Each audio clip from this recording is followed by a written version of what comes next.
Question number 3.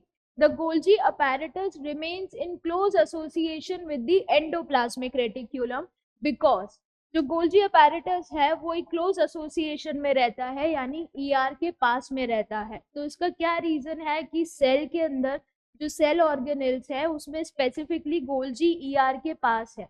तो अगर हम यहाँ पर एक डायग्राम के थ्रू देखें तो जैसे कि ये एक सेल हो गया, कोई भी एक सेल, प्लांट और एनिमल सेल, हम यहाँ पर सेल बना रहे हैं, ये हो जाएगा nucleus.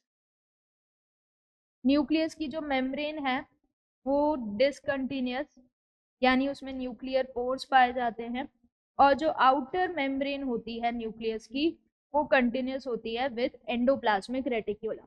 Endoplasmic, this is nucleus, nuclear. ये जो पूरा रेटिक्यूलर नेटवर्क है this is endoplasmic reticulum, and इसी के क्लोज एसोसिएशन में प्रेजेंट होती है कौन? Golgi complex.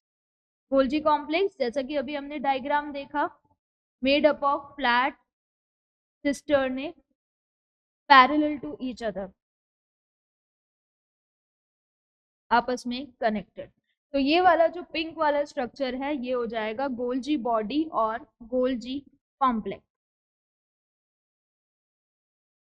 तो क्वेश्चन में ये पूछा जा रहा है कि जो गोल्जी अपैरेटस है वो एक क्लोज एसोसिएशन में होती है किसके? एंडोप्लाज्मिक रेटिक्यूलम के। तो ऐसा क्यों है?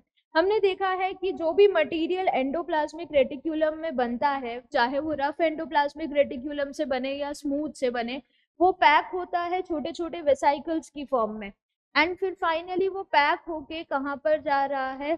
सिस फेज में, जो सिस्टर्ने के सिस फेज है वहां पर।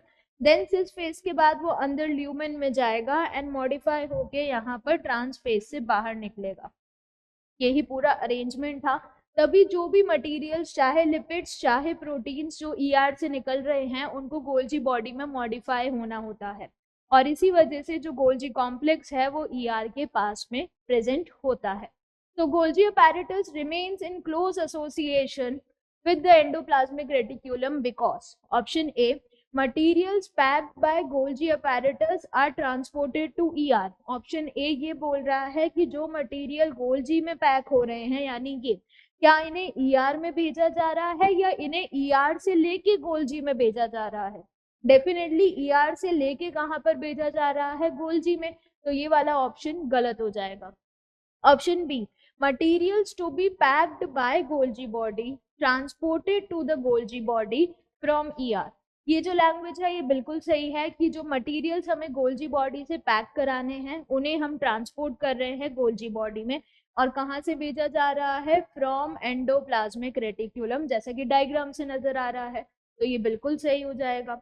ऑप्शन सी अगर हम देखें, both Golgi apparatus and ER have cisternae, ये बात बिल्कुल सही है कि चाहे गोल्जी का हो या ER को हो उसमें सिस्टर्ने है, पर उनको वो क्लोज एसोसिएशन के थ्रू नहीं एक्सप्लेन किया जा सकता। Both Golgi apparatus and ER possess ribosome, ये गलत हो जाएगा। जो एंडोप्लाज्मिक रेटिक्यूलम है उनमें राइबोसोम है और उसको हम RER, रफ एंडोप्लाज्मिक रेटिक्यूलम बोल रहे हैं, लेकिन गोल्जी बॉडी के पास कोई भी राइबोसोम नहीं है, तो ये स्टेटमेंट गलत है। तो फाइनली यहाँ पर जो आंसर जाएगा ऑप्शन बी। अगर हम स्टूडेंट पॉइंट ऑफ व्यू से देखें कि स्टूडेंट यहाँ पर कहाँ अटक सकता है, तो वो है ऑप्शन ए और बी, क्योंकि उसकी लैंग्वेज थोड़ी कंफ्यूजिंग है। ए में बोला है material packed by Golgi transported to ER, and B में जस्ट उल्टा कर दिया है कि materials packed by Golgi transported to Golgi from ER। तो इस लैंग्वेज में स्टूडेंट को थोड़ी डिफिकल्टी फेस हो सकती है, अगर वो स्टेटमेंट को ब्रेक करके पढ़े तो इजीली ये क्वेश्चन सॉल्व हो सकता है। तो हमारा करेक्ट आंसर क्या हो जाएगा? Option B.